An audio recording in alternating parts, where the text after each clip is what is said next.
Hey, welcome to another episode of Realty Rant. We're going to talk about the hottest topic in all of real estate, private listing networks. If you are a consumer and you don't know what the heck that is, you better stick around. I'm here with past president of Florida Realtors, Mike McGraw, back for another round of Realty Rant. Buckle your seatbelt.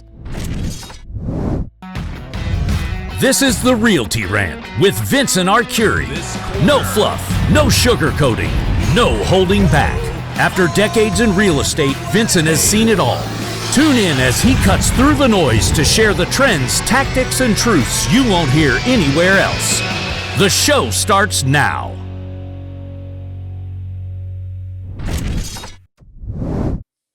Hey, Vincent Arcuri here with Mike McGraw, and we're going to jump right into this. If you're a consumer watching this, and heck, Mike, a lot of realtors don't know what the heck's going on, but we're talking about private listing networks, and why should consumers even care about that, Mike? Well, hang on. What is a private listing network? Well, that's most people don't know. Most realtors don't know. And this is if you're watching the news and you're following what's happening in our industry, which is probably less than 1% of the real estate agents I know, you've seen the lawsuit between Compass and Zillow, where Compass wanted to do these private listings. If you're a consumer, you've seen the signs, the coming soon. And who cares? Well, how does that even hurt anybody, really? What's the harm in doing that? Well, what it harms is you're not putting the property out to the market. So what if somebody walks in on coming soon and makes an offer, but you find out once it hits the whole market that you've got someone in Atlanta or Detroit or New York that would pay more who didn't get to drive by and see that coming soon sign. So to me, you're missing a big part of the market. Yeah, well, to people that are, to me, what I see is greed. Greed, potentially. How about the consumer not getting highest and best for their property? I'll give you another one. What about fair housing? Well, Fair housing. There's violations popping up everywhere, which is why these lawsuits are just flying all over the place that we see. And even Keller Williams just recently announced an affiliation as well, because and you'd mentioned before we started rolling, every major real estate brand has got some sort of a platform coming in that's going to embrace these coming soon type listings, having their brokerage exclusively marketing before it hits the MLS. But one of the things, the danger to the consumers that we're trying to expose here is that, more eyeballs on your property equals more lookers, which means more offers, which means more money for the seller. And the greed that we talked about was if Gordon Gekko owned a real estate brokerage, he would want to do these pre-listings, and the people that are doing it, they're going to grandstand and say why this is not true. But the bottom line is the only reason, in my view, that they would do this is so that they could try to get both ends of a commission, so they could cut out other real estate agents from showing it to their buyers. And I'm going to let you elaborate on that, and then I'm going to tell a little war story so the consumers can plug in on how this works. So hang on. Let's take the greed part and let's divide it into a couple slices. So is it just greed on commissions? I don't know that it is. I think it's also greed on agent attraction and agent retention, because, hey, if I'm, big broker over here and I've got 100,000 agents, or in a market I've got 1,000 agents, and you can come here, you get access to our private listing network. That's how you attract agents. That's how you retain agents. Then you go into the next phase, which is the commissions. You talk about that, but let's go a step farther. How about Wall Street? Does the greed go to Wall Street? Because now a lot of these real estate companies are publicly traded. Right. So are they looking to raise their number of transactions? Are they looking to raise their number of agents? Number of transactions, number of agents equals typically more profit or less loss, which raises or lowers their stock price. So it's greed all the way across, in my opinion. How is the consumer benefit from this is my question. The consumer is the pawn. The consumer, your listing is the pawn in this scenario. So the brokerage that you list with could possibly, that's doing these private networks over here, what's happening, and I'm going to get, because it was illegal for a while. We used to, as in Florida, I know agents used to do coming soon, and we'd put the sign out like a week or two before the listing went live, and so we could get the sign calls. We meaning the industry. Mhm. So I remember I called one of these coming soons. It was in an area that I had a buyer in that area, and I called the agent and I said, "Hey, I see you're coming soon. Can I show the property?" And they said, "Oh, no, it's not coming on the market for a couple of weeks, Vince. So no, you can't show it to your customer." My customer called the agent, and the customer calls me and says, "Hey, I'm going to see the home 5 o'clock today." So clearly, this real estate agent was working in their personal best interest and not the best interest of the seller, which gets into how they're being represented. Are you being, and this is, I'm talking language that the typical consumer doesn't understand. Is your agent representing you as a single agent, or are they a transaction broker? And a transaction broker means they have no more loyalty to you than they do the buyer, even though you think they're your friend because you listed the house with them and you talked about your kids playing Little League together. A transaction broker. And in, I think it was July of 2006, they changed the rules in Florida where everything is disclosure. There's another form every frickin' 5 minutes for us. But the form that's not there is, how is your real estate agent representing you? Because as a consumer, you're supposed to know automatically, without any disclosure, that your agent is a transaction broker. Unless they're a single agent and representing you, now you've got some disclosure documentation to find. And how I can put this to a typical consumer is, if you were getting a divorce and your husband hired Ed Brennan, the baddest ass family law lawyer probably in the country, but you're going to hire a mediator that mediates divorces, and the husband has Ed Brennan, you're going to get your ass handed to you by, I can assure you that you're going to get wiped out by that lawyer. And that's what a transaction broker is. You're just the mediator. Hey, I'm just going to facilitate this transaction, which gives them a little bit of a shield from a potential lawsuit that they didn't act in the best interest of the consumer. So I'm going to assume that scenario happened prior to the buyer-broker agreements. So you may or may not have had a signed buyer-broker agreement with that client. Right. So they went and met that listing agent and did a deal. And that listing agent, did they offer you a commission? No. Oh, no. But Mike, and touche to your point. But a lot of times when I'm meeting a customer for the first time, I've had a phone conversation with them.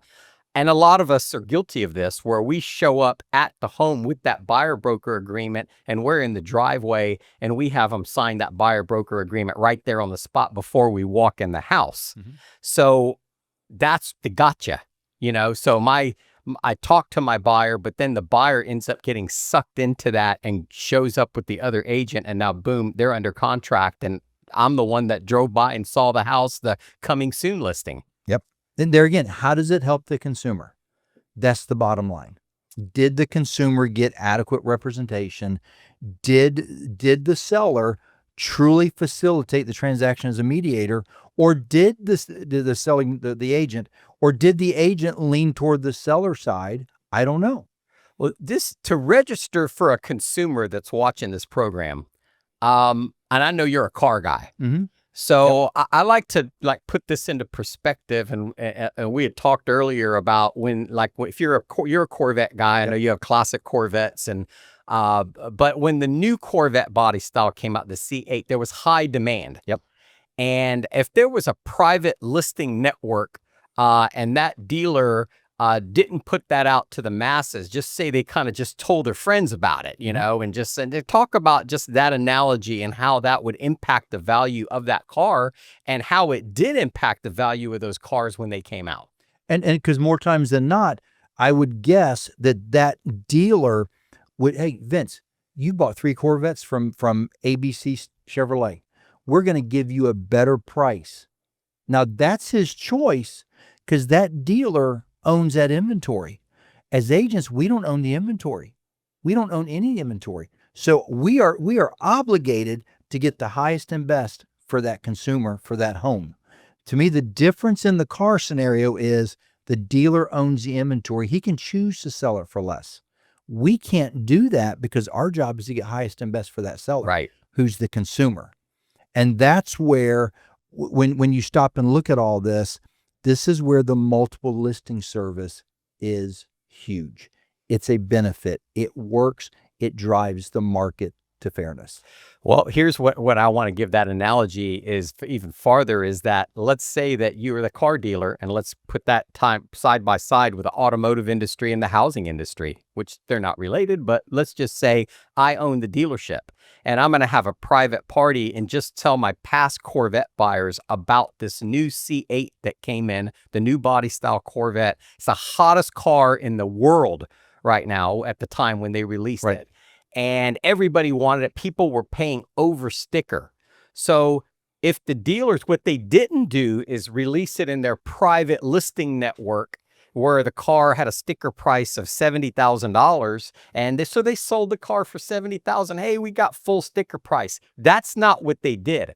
They put those cars into the MLS system, if you will, where everybody in the country saw it. And some guy in New York that's trying to buy that new Corvette is going to call that dealer. And those cars were selling for over $100,000 because it was open to the free market. They didn't have a private little pocket network that they were shielding the rest of the market from because this is just for us over here. That wasn't good for the dealer, and it's not good for home sellers who are just getting royally screwed, in my opinion, by this new system. In that scenario, they let the market work. Yes. The market took the prices as high as possible, as high as a ready, willing, and able buyer was willing to pay.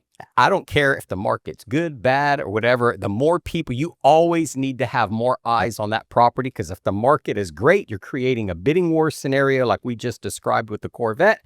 And if the market sucks, you need to really have as many eyes looking at the property, because the more eyes, the more potential the home's going to sell. So I don't see any way that this really benefits the consumers. But you know what? We're going to take a quick break. And when we come back, we're going to talk about the solution. You know, Mike and Vince, we always have a solution. We can always fix this. We're going to fix this when we come back. So stick around. Thanks for watching Realty Rant. Don't forget to subscribe on YouTube, Spotify, or Apple. This episode brought to you by the law offices of Edward Brennan, the kind of legal counsel you hope you never need, but you're glad you have. And now, back to the show. All right, we're back. And you know what? We were going to give the solution. And the solution is a lot of times, like when we get updates on our iPhones and we get these updates and you go, why did they change that? I can't find my pictures. It was perfect before. And everybody's always got to get their hand in it and try to make a change. And in this case is no different. The solution is let's keep it the way it was. It's already fixed. The multiple listing service it's the right solution. It makes the market work. It doesn't matter if I'm in a brokerage, or you're at a large brokerage with thousands of agents. I'm a brokerage of one. Right. Guess what? We have access to the same data. So when I get a client or a customer, I go to the same database as you do from a large brokerage. And the consumer has access to the same information, the exact same information through Zillow. And you can beat up Zillow all you want. I'll stand here and listen to it. I'm okay. But Zillow has caught the attention of who? The consumers. And the consumers who matters in all this whole thing. Right. The consumers go to Zillow. Why? Because Zillow has given them a good experience. Look, a couple years ago, 2, 3, 4 years ago, Zillow was doing these commercials that literally would almost have you crying. They were so emotional. Whereas NAR was out there with commercials, that's who we are. Stupidest commercials I've ever seen in my life. But NAR, I give you credit. The commercials you put out a couple weeks ago, much better. Yeah. They're doing a lot better. They're hitting the emotions. They're showing the value that realtors bring to the table. But right now, we've got the multiple system that works. Now, is it the most up-to-date technology? No. There's not enough money to invest in the latest technology. Right. But when it's all said and done, it might be analog service, but it works. Right. It absolutely works. Yes. And for me, of course, you guys watch the show. Of course, here comes my pot shot. Maybe if these members of NAR weren't traveling around the country so much on these elaborate vacations, 10 times a year. So hang on. NAR doesn't control the local MLSs. Well, the local Go to the local MLSs. the local MLS, There are local boards. they Local would maybe boards. be able to invest some money into this technology that would help. I had to get that pot shot in. But getting back to So there again, go back to the local boards. Oh, and by the way, let's talk about our props this time. We each have a Grady Judd coffee mug that we can sip our coffee out of. Who's Grady Judd? He's our hero. Grady Judd is our hero because we know one person that they're not going to retaliate against Nope, when he. they're calls not. out And this. that'll be another episode of retaliation. But but they're not going to get him at all. yeah. So But no, local boards, maybe if they spent less money on frivolous stuff, fancy meals, travel, they could invest more money in their MLSs, pool their money together to invest more money in their MLSs. There's all kind of ways they could do this. But right now the MLS works because it works for the consumer, it works for the broker, it works for the agent, it works for the consumer. It's a nice little circle. right. Everybody benefits. And we were mad in the beginning when they first came out with Zillow first came out. I remember Zillow when they first came out. I did a story on ABC News when they were doing it was just about, hey, find out my home value. Right. They've done a really nice job over the years, and they have built a billion-dollar empire off of consumers thinking that Zillow is some independent website that's just friendly to everybody when Zillow's really selling. Their business model is selling your information to real estate agents who may or may not know. One of the biggest mistakes consumers actually make is going to Zillow thinking they're getting the listing agent. If you're going to Zillow thinking you're going to be connected with the listing agent, you're making a mistake. It's rare. Yeah, very rare because there's agents paying Zillow thousands and thousands of dollars a month for your information. But Zillow is syndicated. They're connected to every MLS in the country. You put a listing in MLS, boom, here it is on Zillow. So we kind of all got used to that syndication. But I guess to wrap this up in a nutshell, by doing these private listing networks, everybody's breaking away from this universal syndication, which is ultimately great for the brokerages. It's great for their stock prices. It's great for the real estate agents that work in that private syndication, but it's royally screws the consumer. And I challenge anybody to comment on this video and tell me how these private syndications are benefiting the general consumer that trusts you and is listing their home with you, expecting you to get them the maximum exposure. You tell me how this is a benefit to them. Are private listing networks a legal business model? Yes. All day long, they are legal. But do they serve the consumer? As a consumer, ask your agent, how does this benefit me as an agent, as a consumer, when I sell my property with a private listing network? Why wouldn't I want every agent, not only in your local market, but in your state, across the nation through Zillow, through these, homes.com, realtor.com, there's remax.com, real.com, all these companies have their IDX feeds. You want every single agent and broker to put their eyes on your piece of property. Right. It's something that it works now. It works, and it's the consumers. And, I'm going to wrap it up and leave it at this. You interview real estate agents to sell your home, and you're asking about their marketing and everything else. But the fundamental basic is exposing this, and the consumer assumes that their home is going to be syndicated everywhere. And if you're not a really savvy home seller and you don't know the right questions to ask, you are getting screwed over by not having your home syndicated, and you're in these private networks which are isolated. And anytime you have less buyers looking at your home, it's going to result in a lower sale price. So, hey, thanks for watching this episode of Realty Rant. We'll catch you guys pretty soon. We got some hot topics coming up on the next episode of Realty Rant. You're not going to want to miss the next episode. That's it for this episode of the Realty Rant with your host, Vincent Arcuri. Thanks for listening. Subscribe now and follow on all social platforms so you never miss the real insights. And we'll see you next time on the Realty Rant.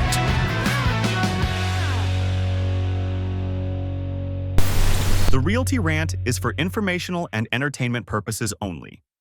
Opinions are those of the speakers. No person, company, or entity is being singled out or accused. Hosts and affiliates are not responsible for actions based on this content.